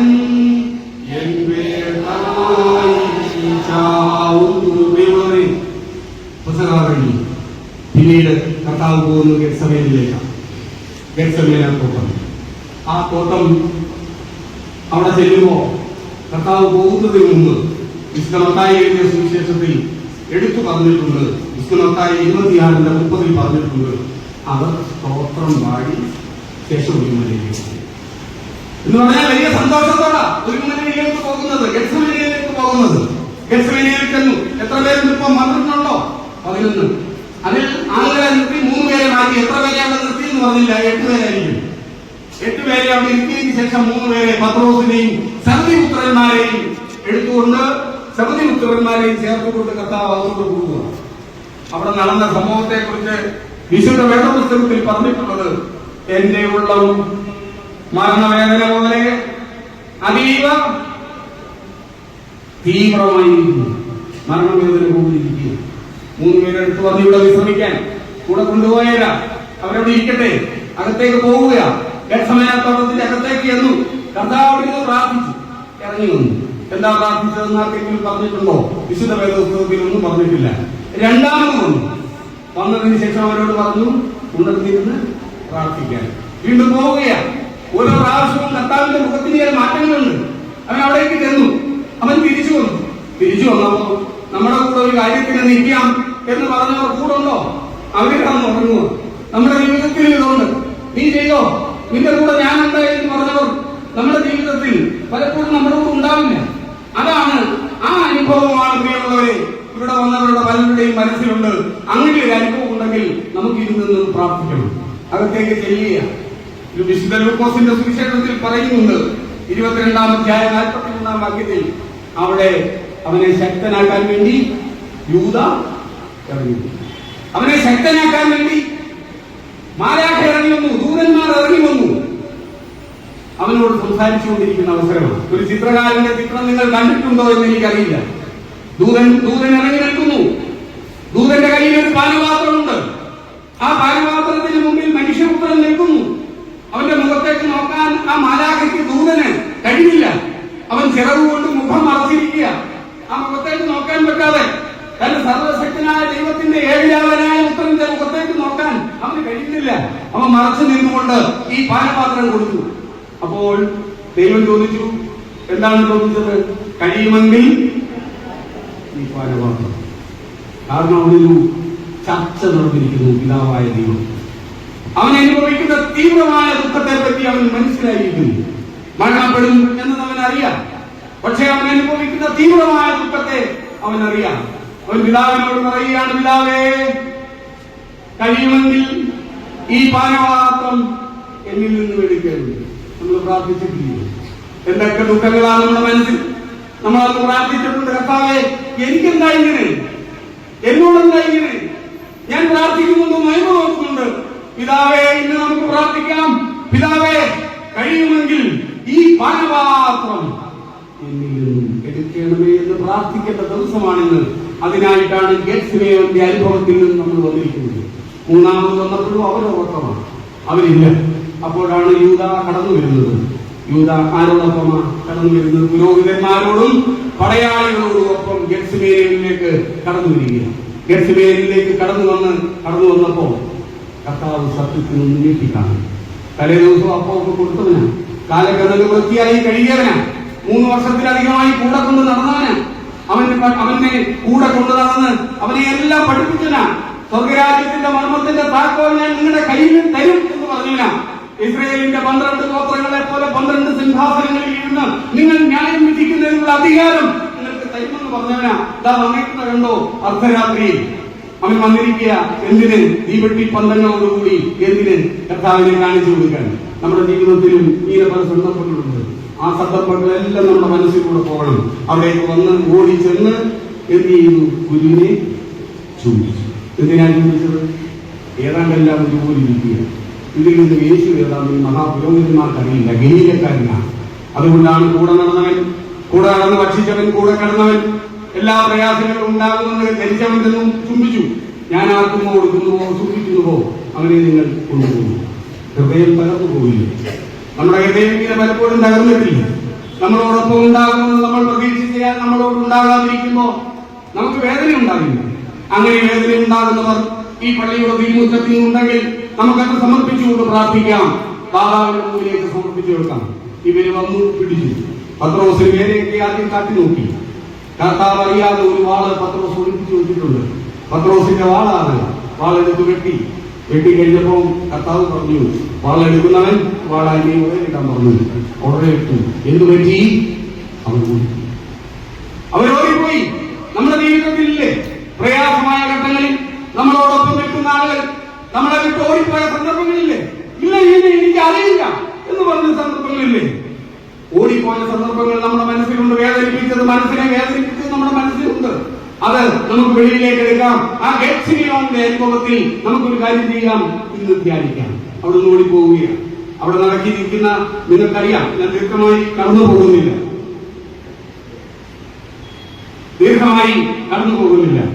പ്രിയമുള്ള ഒരു അച്ഛൻ എനിക്ക് അനുവദിച്ചിരിക്കുന്നത് 75 മിനിറ്റ് അല്ല 45 മിനിറ്റ്, 3/4 മണിക്കൂർ അതിനുള്ളിൽ നിർത്തണം. കാരണം ദീർഘമായ ഒരു ശുശ്രൂഷയാണ്. പെസഹാഭക്ഷണം നടക്കുന്നത് വൈകിട്ടാണ്, രാത്രി 6 മണിക്ക് വ്യാഴാഴ്ച 9 മണി വരെ പെസഹ നടന്നു. അതിനുശേഷം ഗെത്സെമനയിലേക്ക് പോകുക. ആ ടൈമെന്ന് പറഞ്ഞാൽ 9 മണിക്കും 12 മണിക്കും ഇടയ്ക്കാം, രാത്രിയാകുന്നു. അവിടെയാണ് സന്നിധിയിൽ അവിടെ ഹന്നാസി പുരോഹിതർ കയറി വരികയാണ്. ഇവര് കയറി വരുന്ന സമയം 12 മണി. കർത്താവിനെ ആസ്തി ഹന്നാസിന്റെയും കയ്യാപ്പാവിന്റെയും സംഘത്തിന്റെ മുമ്പിൽ കൊണ്ട് ഹാജരാക്കി. അപ്പൊ സമയം എന്താ? രാത്രി 12 മണി. എത്ര മണിക്കൂർ? 6 മണി. 6 മണിക്കൂർ. ആദ്യം ഹന്നാസിന്റെ ഭവനത്തിൽ, പിന്നെ കയ്യാപ്പാവിന്റെ ഭവനത്തിൽ, അതിനുശേഷം സന്നിധിയും സംഘം. ഇത് 3 കൂടി. ഇതെല്ലാം മതകോടതികളാണ്. 3 കോടതിയിലാ കൂടിയത്. 12 മണിക്ക് കൊണ്ടുപോയി രാവിലെ 6 മണി വരെ അവിടെ നിർത്തി അവനെ ചോദ്യം ചെയ്യുക. ഒരു സാക്ഷിയെ സംഘടിപ്പിച്ചുകൊണ്ട് വന്നിട്ടുണ്ട്. എന്തായാലും കാരണം ഇവൻ ദൈവദൂഷണം പറഞ്ഞു എന്ന്. വേറെ ഒന്നും പറഞ്ഞില്ലല്ലോ. യഹൂദന്മാരുടെ ചിട്ട അനുസരിച്ച് 15 കുറ്റങ്ങളുണ്ട്. ആ 15 കുറ്റങ്ങളിൽ ചെയ്തിരിക്കണം. എങ്കിൽ മാത്രമേ കൊലയ്ക്ക് അർഹനാകൂ. എങ്കിൽ മാത്രമേ വധശിക്ഷ വിധിക്കാൻ പറ്റൂ. മാത്രവുമല്ല, വധശിക്ഷ വിധിക്കുന്നതിനുള്ള അധികാരം ഇപ്പോൾ യഹൂദന്മാർക്കില്ല, അവിടുത്തെ ഭരണാധികാരികളുടെ കയ്യിലാണ്. എങ്കിലും അവർ ഒന്നത്തിനെ സംഘടിപ്പിച്ചു. അവന്റെ മുമ്പിൽ ഒന്ന് കള്ളസാക്ഷി പറയുക. കർത്താവ് ഒന്ന് നോക്കിക്കാണത്തില്ലേ? അവന്റെ മുഖത്തോട്ട് ഒന്ന് സൂക്ഷിച്ച് നോക്കിക്കാണത്തില്ലേ? കണ്ടിട്ടില്ലാത്ത കാര്യം, കേട്ടിട്ടില്ലാത്ത കാര്യം പച്ചയായി നമ്മുടെ മുമ്പിൽ നിന്ന് പറഞ്ഞ പലരെയും പറ്റി നമ്മൾ കേട്ടിട്ടുണ്ട്, നമ്മൾ കണ്ടിട്ടുണ്ട്. പ്രിയമുള്ളവരെ, നമ്മുടെ ജീവിതത്തിൽ അങ്ങനെയായ അനുഭവം ഉണ്ടെങ്കിൽ നീ പരിഗണിക്കേണ്ട, നീ പശ്ചാത്തപിക്കേണ്ട. ഈ സന്നിധിയിൽ, മാതാവിന്റെ സന്നിധിയിൽ, കുരിശിന്റെ ചുവട്ടിൽ നമ്മൾ ഇറക്കി വെക്കാം നമ്മുടെ ദുഃഖം. 2 പേരും ഒന്ന് പച്ചയായി പറയുക. ഇവൻ മന്ദിരം പൊളിക്കാമെന്ന് പറഞ്ഞു, 3 ദിവസം പണിയാമെന്ന് പറഞ്ഞു. ഇവൻ ദൈവമായി സ്വയം അവരോധിച്ചു, കള്ളസാക്ഷികളെ കൊണ്ടുവന്നു എന്ന് പറയുകയാണ്. അതിനുശേഷം 6 മണിയായി. 6 മണിയൊക്കെ കൊണ്ടുപോവുകയാണ്. സന്നദ്ധി സംഘത്തിന്റെ മുമ്പിൽ നിന്നും പീലാത്തോസിന്റെ ഭവനത്തിലേക്ക് കൊണ്ടുപോവുകയാണ്. 6 മണി മുതൽ 9 മണി വരെ ദീർഘമായ ഒരു ന്യായവിസ്താരമാണ് അവിടെ നടക്കുന്നത്. പ്രിയമുള്ളവരെ, അവിടെ നടന്നു കഴിഞ്ഞപ്പോൾ പീലാത്തോസ് പറയുന്നുണ്ട്, ഇവൻ നീതിമാൻ, ഇവൻ സത്യമായും നീതിമാനും, ഇവനിൽ ഞാനൊരു കുറ്റവും കാണുന്നില്ല. ക്ലയോപ്പ എന്ന് പറയുന്ന പീലാത്തോസിന്റെ ഭാര്യ രാത്രിയിൽ ഈ 6 മണിക്ക് കുറിപ്പ് കൊടുത്തു, മനുഷ്യ ഇന്നലെ രാത്രി ഈ നീതിമാനായ മനുഷ്യൻ നിമിത്തം ഞാൻ അനുഭവിച്ചിട്ടുണ്ട്, അതുകൊണ്ട് ഇവൻ നീതിമാനാണ് എന്ന് പറഞ്ഞ് കുറിപ്പ് കൊടുക്കുന്നു. ഭാര്യയ്ക്ക് സന്നിധിയിലേക്ക് കടന്നു വരാൻ പറ്റുന്നില്ല.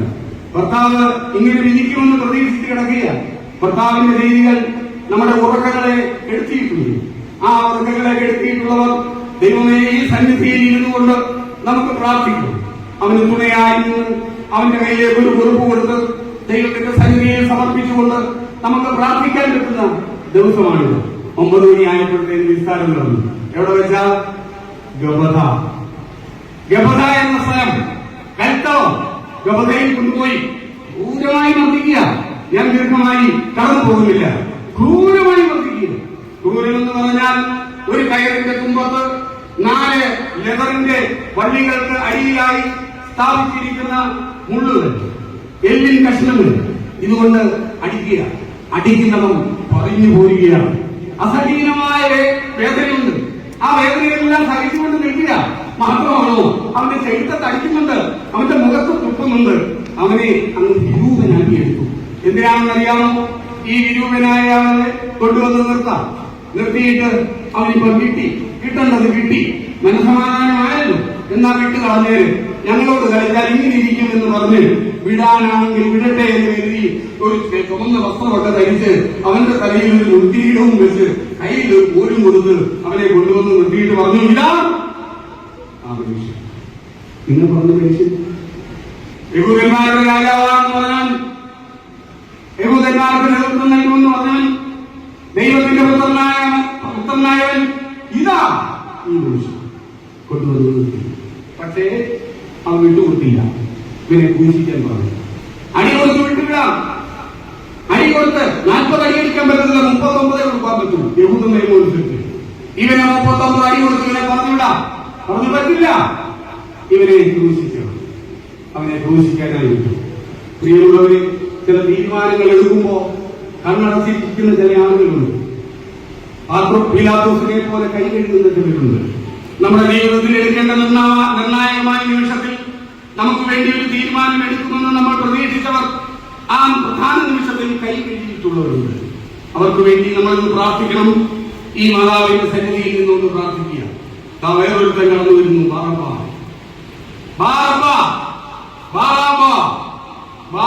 എന്ന് പറഞ്ഞാൽ പിതാവിന്റെ പുത്രൻ. ബാർ എന്ന് പറഞ്ഞാൽ പുത്രൻ, അബ്ബ എന്ന് പറഞ്ഞാൽ പിതാവ്. പിതാവിന്റെ പുത്രൻ എന്നാ പേര്. അവനെ പിടിക്കപ്പെട്ട് കൊണ്ടുവന്നിട്ടിരിക്കുക. അവനെ കൊണ്ടുവരുക. കയ്യിലും കാലിലും എല്ലാം ചങ്ങലകൾ തിരിച്ച്. ഈ ബാറാബായിക്ക് എന്തിനാണ് എടുത്തുകൊണ്ട് പോകുന്നതെന്ന് അവൻ അറിയില്ല. അവനോട് ആരും പറഞ്ഞില്ല. അവനെ കൊണ്ടുവന്ന് നിർത്തിയിട്ട് പറഞ്ഞു, പെരുന്നാൾ ദിവസം ഒരുത്തനെ മോചിപ്പിക്കുക പതിവുണ്ടല്ലോ. ഒരു കാര്യം ചെയ്യാം, ഞാൻ ക്രിസ്തുവിനെ മോചിപ്പിക്കാം.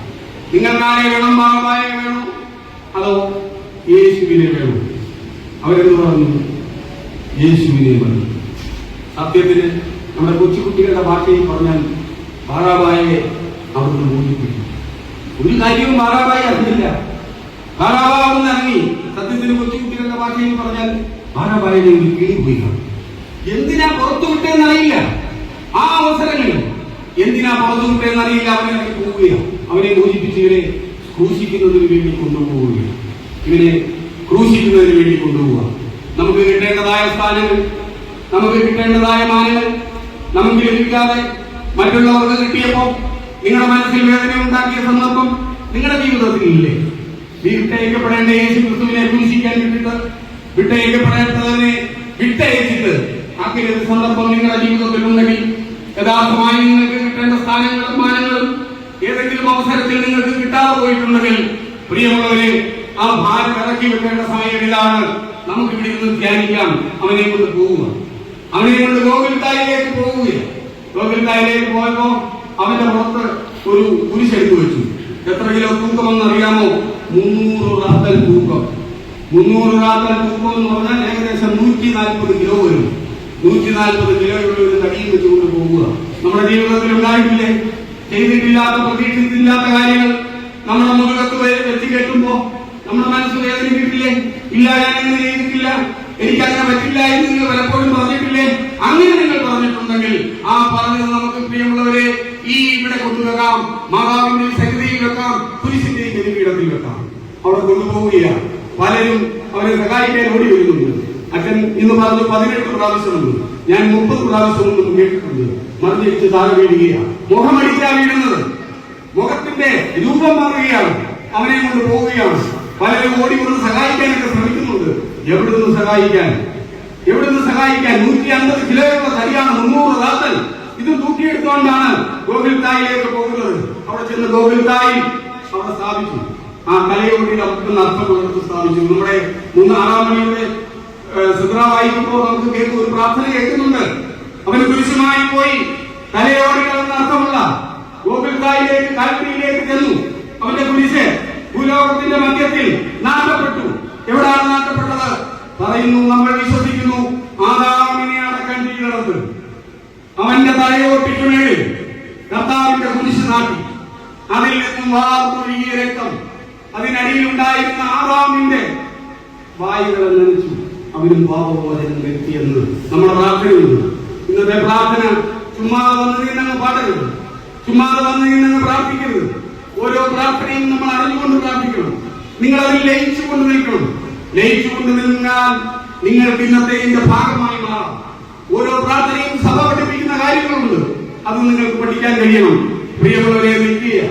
ദൈവമേ, ദൈവമേ, നീ എന്നെ കൈവിട്ടത്.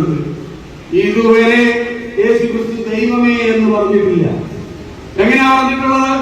പിതാവ്, എന്റെ പിതാവ് എന്ന് പറഞ്ഞുകൊണ്ടിരുന്ന യേശുക്രിസ്തു കാൽവരി കുരിശിൽ വെച്ച് വിളിക്കുക, ദൈവമേ, ദൈവമേ, എന്റെ ആത്മാവിനെ തൃക്കൈയിൽ ഭരമില്ല. അന്യതാബോധം ഉണ്ടായി. പ്രിയമുള്ളവരെ, പലയിടത്തും പല സ്ഥാനങ്ങളിലും ചില അന്യതാബോധങ്ങൾ നമുക്ക് ഉണ്ടായിട്ടുണ്ട്. നമ്മളെ മാറ്റി നിർത്തപ്പെട്ടിട്ടുണ്ട്, ആക്ഷേപിച്ചിട്ടുണ്ട്, അപകടിച്ചിട്ടുണ്ട്. പ്രിയമുള്ളവരെ, അതെല്ലാം മനസ്സിൽ ഓർക്കുക, അതെല്ലാം കൊണ്ടുവന്ന് അവന്റെ സന്നിധിയിൽ വെക്കുക. നമുക്ക് പ്രാർത്ഥിക്കാം. അതാണ് ഇന്നത്തെ വെള്ളിയാഴ്ചയുടെ ഏറ്റവും വലിയ സംഭവം. അവിടെ നിന്നുമാണ് ഒരു വലിയ 7 തിരുമുടികൾ കർത്താവിന്റെ വായിൽ നിന്നും വരുന്നത്. ഞാൻ ദീർഘമായി കടന്നു പോകുന്നില്ല. അച്ഛൻ പറഞ്ഞ ഈ സമയത്തിനപ്പുറം പോകാൻ പറ്റില്ല എന്നുള്ളത് ഞാൻ കടന്നു പോകുന്നില്ല. അതിനുശേഷം ഞാൻ എന്റെ പള്ളിയിൽ ആ ശുശ്രൂഷയിൽ കൂടാൻ, അവിടെ പ്രസംഗം നടത്താമെന്ന് ഏറ്റിട്ടുള്ളത് കൊണ്ട് എനിക്ക് അവിടേക്ക് പോകേണ്ടതായിട്ടുണ്ട്. പ്രിയമുള്ളവരെ, ഇതൊരു മഹത്തായ ദിവസമാണ്. ഇതൊരു മഹത്തായ ദിവസമാണ്. ഇത് അനുഭവിക്കാൻ യോഗമില്ലാത്ത പലരുമുണ്ട്. ഇവിടെ വന്നിരിക്കുന്നവർ അനുഭവിക്കാൻ വന്നവരാ, ഇതിന്റെ മഹത്വം അനുഭവിക്കാൻ വന്നവരാ. ഇത് ദുഃഖ വെള്ളിയാഴ്ചയാ. ഞാൻ അതുകൊണ്ടാ കുടുംബത്തോട് ആലോചിച്ചപ്പോ എന്റെ മാതാവിന്റെ സന്നിധിയിലേക്ക് എനിക്ക് പോകണം. ആ മാതാവിന്റെ സന്നിധിയിൽ ചെന്ന് എന്റെ എല്ലാ പ്രയാസങ്ങളെയും താത്തി വെക്കണം, എന്റെ എല്ലാ പ്രയാസങ്ങളെയും ഇറക്കി വെക്കണം. എന്റെ കുഞ്ഞുങ്ങളെ മാതാവിന്റെ മുമ്പിൽ സമർപ്പിക്കണം, അവർക്ക് വേണ്ടി പ്രാർത്ഥിക്കണം. അതുകൊണ്ട് നമുക്ക് പോകാമെന്ന് പറഞ്ഞാണ് ഞാൻ ഈ മാതാവിന്റെ സന്നിധിയിലേക്ക് വന്നത്. അതാണ് അച്ഛൻ വിളിക്കുന്നു എന്ന് പറഞ്ഞപ്പോൾ അവൾ പറഞ്ഞത്, അച്ഛനല്ല വിളിച്ചത്, അമ്മയാണ് വിളിച്ചത്. പരിശുദ്ധ അമ്മയുടെ ക്ഷണം സ്വീകരിച്ചാണ് ഞാൻ ഇവിടേക്ക് വന്നത്. അവളെ കണ്ട് മാതാവിന്റെ ദുഃഖത്തിൽ പങ്കുചേർന്ന് മാതാവിനോടൊപ്പം നിന്ന് ഒപ്പം എന്റെ വിഷമങ്ങളെയും എന്റെ കുടുംബത്തിന്റെ വിഷമങ്ങളെയും സമർപ്പിച്ച് പ്രാർത്ഥിക്കുന്നതിന് ദൈവം നൽകിയ ഈ മഹത്തായ സന്ദർഭത്തിൽ ഇവിടേക്ക് വരാൻ കഴിഞ്ഞത് എന്റെ ജീവിതത്തെ സംബന്ധിച്ചിടത്തോളം ഒരു നിയോഗമായും ഒരു നിമിത്തമായും ഞാൻ കരുതുന്നു. ഇതിന്റെ ട്രസ്റ്റിയും സെക്രട്ടറിയും രണ്ടുപേരും എനിക്ക് പ്രിയപ്പെട്ടവരാണ്. ഏറെ പ്രിയപ്പെട്ട അച്ഛൻ വിളിച്ചു, ഏറെ പ്രിയപ്പെട്ട ട്രസ്റ്റിയും സെക്രട്ടറിയും എനിക്ക് പ്രിയപ്പെട്ട ആളുകൾ ഇവിടുണ്ട്. ശ്രീ ബെന്നി, അതുപോലെ ബിൽജിൻ, അതെന്റെ മകന്റെ കൂടെ പഠിക്കുന്നത്. ഇവിടെ ഇരിക്കുന്ന എല്ലാ മുഖങ്ങളും എനിക്ക് പരിചയമുള്ളത്. എന്റെ വീട്ടിലേക്ക് വന്നതുപോലെയാണ് ഞാൻ ഇവിടേക്ക് കടന്നു വന്നത്. ഇവിടേക്ക് കടന്നു വന്ന് ഈ ശുശ്രൂഷയിൽ പങ്കെടുത്തത്. പ്രിയമുള്ളവരെ, ഇന്നത്തെ ദിവസം പാഴാക്കരുത്. നീ എന്നെ അനുഗ്രഹിച്ചല്ലാതെ നിന്നെ ഞാൻ വിടില്ല എന്ന് ഈ സന്നിധിയിൽ നിന്നിരുന്നു പറയണം. നമ്മുടെ മക്കൾക്ക് വേണ്ടി പ്രാർത്ഥിക്കണം. മക്കളെ നഷ്ടപ്പെടുന്ന കാലമാണ്. ഒട്ടും പ്രതീക്ഷിക്കാതെ കുഞ്ഞുങ്ങളെ നഷ്ടപ്പെടുന്ന കാലമാണ്. അമ്മമാർ നിലവിളിക്കേണ്ട കാലമാണ്, പ്രാർത്ഥിക്കേണ്ട കാലമാണ്. മക്കൾക്ക് വേണ്ടി ഒരു തുള്ളി കണ്ണുനീർ ഇന്ന് ഈ ദേവാലയത്തിൽ ഒഴുകിയിട്ട് മാതാപിതാക്കന്മാർ ഈ ദേവാലയത്തിൽ നിന്ന് പോകാവൂ. നിങ്ങൾക്ക് കിട്ടിയിരിക്കുന്ന അസുലഭമായ ഒരു സന്ദർഭമാണ്. കർത്താവിന്റെ സന്നിധിയിൽ നമുക്ക് ഇരിക്കാം, അവനോട് കൂടിയിരിക്കാം. എന്നെ ഇവിടേക്ക് ക്ഷണിച്ച എല്ലാവരെയും ഞാൻ ഓർക്കുന്നു, അവർക്ക് നന്ദി രേഖപ്പെടുത്തുന്നു. എന്നെ ശ്രദ്ധിച്ചതിന്, എന്നെ ക്ഷണിച്ചതിന് നന്ദി രേഖപ്പെടുത്തുന്നു.